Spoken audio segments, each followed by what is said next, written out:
Anyways. So there's a new Nintendo video from a different channel from Jackson said that Nintendo is in big trouble apparently. Uh-oh. Nintendo in trouble? Oh my. Oh no. Wow, this is going to be very interesting to see. More Nintendo stuff? I'm actually pissed today. Like, genuinely frustrated to the point where I had to sit down, take a VTubers, breath, am and I ask right? myself What do you what mean? the actual hell is going on in the gaming industry right now. Because the level of hypocrisy I'm seeing from Nintendo, from Capcom, and from so-called industry veterans like Yoshiki Okamoto is honestly insane. These people are living fossils from a corporate era that refuses to die, and they're dragging the creativity of gaming down with them. Yeah, I know, recently I talked about this Nintendo stuff, and some people think I'm just obsessed. But trust me, I'm not. I criticize what deserves criticism. Sony, Microsoft, EA, I've gone after all of them before. Price hikes, corporate greed, subscription nonsense. Yeah, but right now, the loudest, most hypocritical nonsense is coming from Nintendo and their little band of corporate knights who think they can decide what's acceptable in gaming. Spoiler alert, they can't. And before any of you Nintendo guys start typing some essay defending your favorite billion-dollar company, let me save you the time. I don't give a damn if your feelings get hurt. If you came here expecting me to pat Nintendo on the back and say, oh, they're just protecting their IP, you're in the wrong place. I'm not one of those sugar-coated positivity channel creators who worship Nintendo. Like, yeah, what happened to defending the he's talking about you. I don't think Dark is here. Let me see, hold on. I don't think he's in the chat right now. No, Dark is not here. Dark is not here. Dubstep is here, but Dark is not here. Digital god. Go to one of those channels if you want that fake joy. They'll smile, they'll tell you Nintendo walks on water, and you'll leave feeling warm and fuzzy. Meanwhile, Nintendo's lawyers are out there suing anything that breathes in their direction. Now, this Palworld situation is where the whole thing just collapses into pure comedy, because the lawsuit isn't just some legal back and forth anymore. It's turned into this moral crusade where people like Yoshiki Okamoto, a former Capcom designer, are jumping in to say that Palworld has crossed a line. Alright, let's get— What? Are you serious? Wait, this guy from Capcom is trying to defend Nintendo? What is going on over there? What is happening over there? Why? What's wrong with you? Damn, dude, that's crazy to hear this. Dark, a fake fan, confirmed. Against Palworld, he says, the game crossed a line that should not be crossed. Oh, here we go. Crossed a line? Bro, what is this? A war crime tribunal or a video game about catching weird off-brand Pokemon with guns? Chill out. It's Palworld, not Pal Guantanamo. A line? Dude, shut up. There's no line. The only line these people care about is the financial one. The one that gets crossed when a small indie dev actually outperforms a giant corporation. It's just cold Let's talk business. about this man for a second. Yoshiki Okamoto. Yeah, the same guy who helped make Street Fighter 2, the original Resident Evil, and Monster Strike. Respect for the classic, sure, but that was decades ago, man. We're talking about a dude who's been in this industry for over 40 years, still trying to gatekeep creativity like he's some moral guardian of gaming. Brother, retire, go home, spend time with your family. Because your takes, they belong in 1998, not 20. The former developer and producer thinks that games like Palworld set a dangerous precedent. What? Studios could copy other Nintendo games and make minor tweaks rather than invent new concepts. Let's see. So Palworld set a dangerous precedent. Studios could copy other Nintendo games and make minor tweaks rather than invent new concepts. He's also warned against generative AI. Brother in Christ, everybody's been... bro, literally the video game industry is already using generative AI already. They're just not telling it to anybody. They're keeping that literally on the down low. They're all using generative AI. I don't know what this guy is talking about. And then rather than invent new concepts, brother in Christ, literally in the video game industry, everyone copies from one another, but like either refines it, makes it more better, or expands that specific concept to a more broader and more in-depth mechanic. So with Palworld, basically got, you know, Pokemon with guns and slaving people as well. Hey, Mixie. Yeah, okay, because Nintendo totally invented the concept of creature collecting, right? Nobody else ever thought of that before the almighty Big N.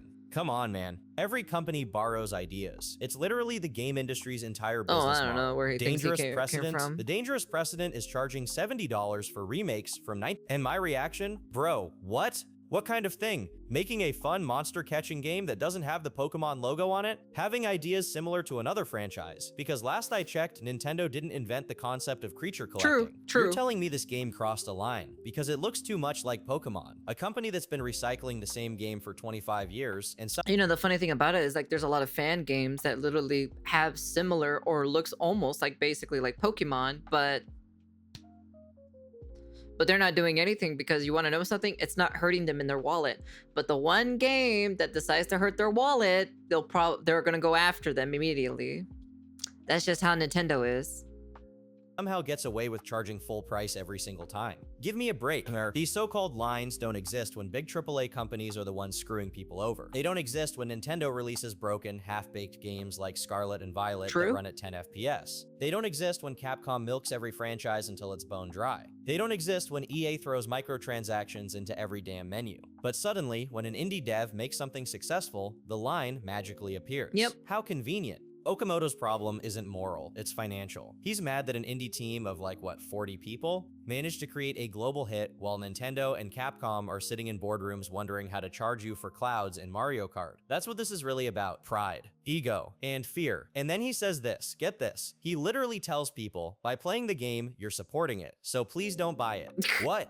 You haven't even played the game yourself, old man. You admit you've never touched it, but somehow you're qualified to tell millions of people not to play it? That's not ethics, that's arrogance. You're not protecting the industry. You're policing— Where is this interview? I'm so curious where this interview is from, actually. Creativity. You're saying no one should play something because you don't like how it looks. That's pathetic. If that mindset existed years ago, we wouldn't have Team Fortress. That's we wouldn't have Counter-Strike. We wouldn't have PUBG, and we sure as hell wouldn't have half the games you worked on. Every original idea in gaming started as a remix of something else. The difference is, back then, innovation was celebrated. Now, it's sued.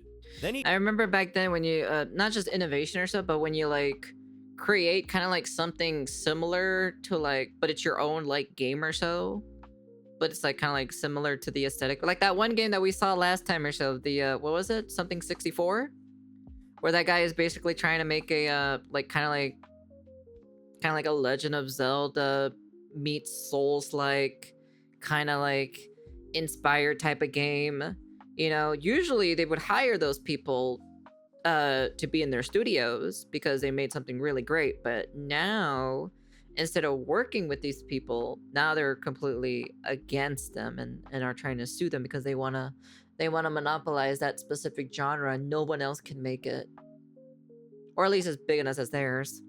He goes even further, implying that Pocket Pair, the devs behind Palworld, are part of what he calls an anti-social force, which in Japan can literally mean ties to criminal organizations. What? Are you hearing this? He basically called them Yakuza because they made a monster game that's too successful. That's not critique, that's defamation, that's corporate elitism. These AAA veterans look at indie devs and gamers like— damn, I guess I'm part of the Yakuza, I guess, chat, because apparently I support the game itself, you know? It's not an okay thing to say. Welcome to the real world, you know? we're beneath them, like we're the problem. Meanwhile, they're the ones shoving overpriced DLC, broken ports, and live service trash down our throats. Someone even commented they stopped playing Monster Strike after 20 years because of his statement. Oh, is That's it? how serious this is. That's crazy. Because words from people like Okamoto— Bro, a number of people knew for a long time when Nintendo was like, this can't be a surprise, zero surprise. still carry weight. And what did Capcom do? Nothing. They're quiet. They're complicit. These are the same people who release PC ports that run like garbage, who lock costumes behind paywalls, and who have the audacity to talk about integrity in gaming. Shut up. And I swear, every time an industry veteran opens their mouth lately, it's like they're allergic to self-awareness. It's crazy how like this guy's talking about it, but he's not even talking about like the problems that Pokemon Scarlet and Violet came out with, like with the optimization being so poor on it. And then also number two, what you said specifically, that Legend ZA is literally has day one DLC before even the game came out. That's like EA stuff, bro. That's literally what an EA corporate company actually does, you know? And not even just that, other companies that have done it before. Remember in the past, right? There were games that came out that had day one DLC. That was a thing back then. It's crazy how it's coming back from the dead. Okamoto literally worked on Street Fighter 2. which, fun fact, took huge inspiration from an earlier Konami game, Yar Kung Fu. Monster Strike looks suspiciously similar to Puzzle & Dragons, but when an indie dev borrows inspiration, suddenly it's the end of the world. Please. And the AI angle, don't even start. The man literally dragged AI into it, claiming Palworld might have used AI art, which the devs already debunked. He also warns against generative AI as a technology that produces these copycats. Nintendo legends like Shigeru Miyamoto have also implied the company doesn't encourage developers to use AI. Alright, I'll give him that. AI is a mixed bag. Yeah, but of course. bro, AI didn't make Palworld. Humans did. Pocket Pair— Like for me personally, like I said this before, with AI, you can use it as part of your workflow, but don't let it take like almost your entire workflow. That's my stance on it. As long as it doesn't take like your entire workflow, you're still doing the work, you're still doing the outline, you're still doing the coloring, you're still doing all this other stuff, that's fine. That's not a big deal at the end of the day. Yeah, it's supposed to be a tool to help minimize certain parts of the workflow, but maximize like other parts. Let's say, for example, you want to render more, but then like, you've been working so much on, let's say references, doing the outline, poses, and all this other shenanigans. But then your rendering is kind of a little bit shortened because you have like a certain time frame and everything. You have to get this thing out almost instantly and everything. Then yeah. Yes, can you make your time management a little bit better? Yes, of course you can, of course. But if you can minimize it as much as possible to maximize in another part of your workflow, then why not use it? I just don't recommend personally, as someone who has been drawing for quite a while or so, I just don't recommend for someone who is beginning to draw and everything, I do not recommend them to use AI. You must go through all of the hard labor, learning the fundamentals, learning how coloring works, shading, rendering, poses, the human anatomy and everything for you to understand and for you to point out what is wrong with this image when it's being generated by AI. Most of the people I learn from nowadays in my college classes mention that AI is going to be part of the workflow, but don't use it to replace you. In fact, one of them says you need to learn how AI works and all that because you'll have to leg up over the others that are applied for the same position. Yeah, it basically like helps you like, like these guys say, like, I'll be honest with you, these guys will probably say it's like, oh, AI is probably, but you want to know something? I wouldn't be surprised if some of the companies over there are actually using AI behind the scenes. I would not be surprised if these game companies are using it at this very moment, Didn't just click generate Pokemon with AK-47s and upload the result. And let's be real, Miyamoto saying don't use AI while Nintendo uses interns to redraw the same Mario model for 20 years. That's rich. But that doesn't matter, right? Because once the rumor fits the corporate narrative, it spreads like wildfire. It's all part of the same fear campaign. AI bad, indie devs bad, Nintendo good. Yeah. It's pathetic. Okamoto's comments spark outrage from Palworld supporters. Really? Laughs. Yeah, no kidding. You tell millions of players their favorite game is basically plagiarism. Of course they'll riot in the comments. Gamers live for this stuff. Palworld copied Pokemon. Meanwhile, Pokemon's been copying itself for 25 years. Some viewers argue that accusations of patent infringement are not proof of wrongdoing. Yeah, that's fine. That's fine to use stuff like that. Like I'm like at the same time, right? Like for me specifically, like just use it as a tool. At the end of the day, the tool is not the danger. The person using the tool is basically the danger. It's the same thing with any other tool. The tool is not violent. It's just sitting there doing nothing. The person who's using the tool is the one who's being violent. Exactly, thank you. Allegations knee neck guilt. Nintendo cries infringement every time someone breathes near a Pikachu silhouette. They'd sue Oxygen if someone said it reminded them of a Pokeball. Many of Nintendo's claims also seem dubious, since other titles feature similar creature hunting gameplay. A recent patent filing like from time to aims time I'll prevent draw competitors normally from summoning because I and want mounting to creatures and I have extra altogether. time, but Wait, what? if I don't, They're I trying don't, to patent summoning in riding creatures? So, Skyrim, Monster Hunter, even Zelda's horses. All illegal now? Bro, Nintendo's acting like they invented the concept of getting on a thing and going fast. What's next? Patenting jumping. Then he finishes with his grand prediction. Pocket Pair will probably settle with Nintendo. No, and they that will won't. make it officially fine to play. I don't think I don't think this guy knows what Pocket Pair did in the past couple of days, where literally Pocket Pair announced a new like farming sim kind of like Animal Crossing type of thing, and at the very end of the trailer too as well, he still throws a Pokeball, like a little pal sphere towards towards one of the creatures and still captures them, which is so fucking funny, to be honest. Influential ex-Capcom figure may change his recommendation in the future. He expects that Pocket Pair will agree to a settlement with Nintendo That's to end the crazy. Palworld lawsuit. Ah yes, the classic settle it quietly and pretend everyone's happy move. Translation, Nintendo gets their bag, Pocket Pair gets to keep the lights on, and the internet forgets in a week. Classic corporate cleanup arc. You hear that? So the moment Nintendo gets their cut, the game magically becomes moral again. That's what this is all about. Not creativity, not originality, not ethics. It's about control. It's about money. Once Nintendo gets paid, suddenly the line disappears. Nevertheless, it doesn't seem like Okamoto has much interest in the title himself. Of course he doesn't. He's not the target audience. The man probably thinks Minecraft is witchcraft. This is why I'm so damn tired of this industry pretending to be righteous while acting like a mafia. These companies huddle together, defend each other's nonsense, and demonize anyone who doesn't play by their rules. Nintendo, Capcom, whoever. It's all the same game. Protect the brand, silence the competition, and keep the fans arguing over scraps. Meanwhile, gamers like us are just trying to enjoy something new, something different. Yeah. Palworld isn't perfect, but it represents freedom. It represents creativity without permission. It is definitely And that scares creativity. them, because if a team of underdogs... And even then, it's completely different from Pokemon itself. It's not even the same game. One's an open world survival game, and the other one is not. You know, they're like two different, completely genres. They just have the creature collecting thing. That's it.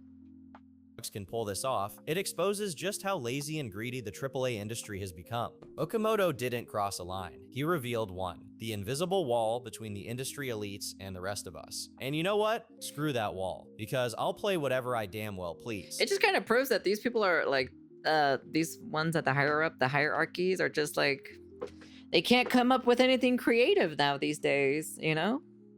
Yeah, creature capturing is literally the only similarity between Pokemon and Palworld mechanically. Yeah, that's it. That's it. That's like literally the only thing that's like similar.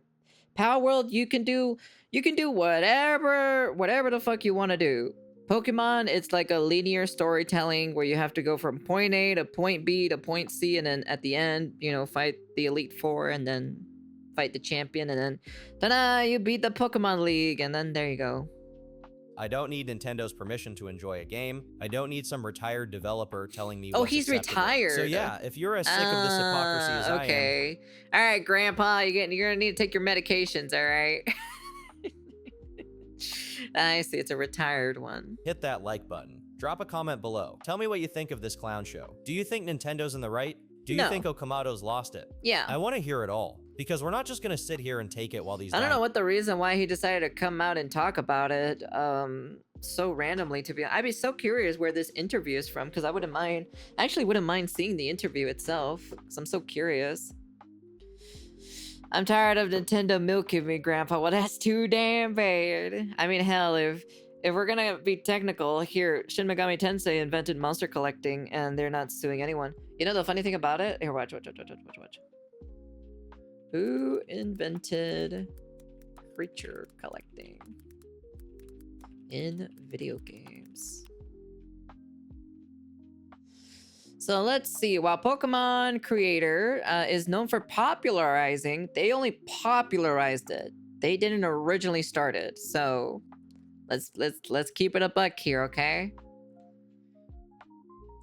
The root of the creature collecting in video games can be traced back to, in 1987, Megami Tensei series by Atlas. The Megami Tensei series is the only monster taming series from 1987 to 1992, and influenced the later monster taming games such as Dragon Quest V, Azure Dreams, and Monster Rancher. So yeah. Jarvis, enhance. Got you. Enhancing. There it is, right there. There it is. Proof is in the pudding right there, chatos. They only popularized it.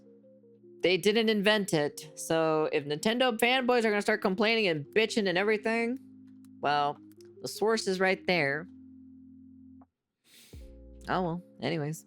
That's the end of the video. You guys can comment, like, subscribe, do all that fancy jazzy stuff. It's weird how this random Capcom retiree decided to comment on the whole Palworld thing, which is a little bit weird, personally. I don't know how I can see this. He wants to get hired by Nintendo. I guess. I guess so. I don't know if maybe like he has relationships with Nintendo, but this is such a weird thing or so for this to happen. So the guy's slob on Mario Mushroom. Apparently they're considered Pocket Power is considered as like Yakuza. Apparently, like basically saying like, you know, they created, you know, this game even though it's better than Nintendo's game, which it is. I'll be honest with you, it is definitely way better than Pokemon, but in a different way, you know. And personally, for me, if I want to play Pokemon, I'd just rather play the older Pokemon games or some ROM hacks or some different modded style of Pokemon instead of the actual mainline series of Pokemon. Because I'll be honest with you, the mainline series of Pokemon, it's not really that great. Anyways, that's the end of the video. You guys can comment, like, subscribe, do all that fancy jazzy stuff, and tell me what you guys think down in the comment sections below. Do you guys think that Pocket Pair is the Yakuza? Is the third coming of fucking what is it? Wasn't it Lucifer or something? Do you think Nintendo is in the right? Let me know in the comment sections. Why or why not? I always read the comment sections whenever I get the chance, but yeah. My interest for ZA got killed when learning about the Mega Stones are locked behind online. You know, the funny thing about that, what I was literally surprised about for that specific game being announced is when they announced Day 1 DLC. That is what basically surprised me. I was like, damn, Nintendo announcing Day 1 DLC? I would have expected this from Xbox or Sony, but never Nintendo. And yeah, anyways, that's the end of the video. And peace.